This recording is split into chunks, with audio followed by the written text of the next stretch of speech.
খুব সহজে বাড়িতে কিভাবে এঁচোড় কালিয়া বানাবে চলো তোমাদের সাথে শেয়ার করি। প্রথমে এঁচোড়টা লবণ হলুদ দিয়ে সেদ্ধ করতে বসিয়ে দিয়েছি।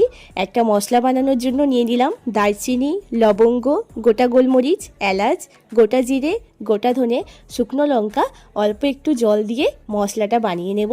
কড়াইয়ে তেল দিয়ে আলুটা ভেজে নিয়েছি অল্প একটু লবণ আর হলুদ দিয়ে।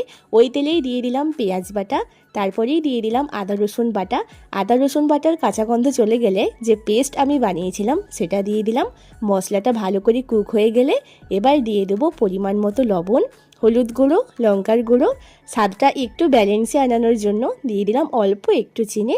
তারপর দিলাম টমেটো বাটা। তোমরা এরপরেও টক দইও দিতে পারো মশলাটা একটু রিচ করার জন্য। তারপরেই আমি এখানে দিয়ে দিয়েছি এঁচোড় আর আলুটা।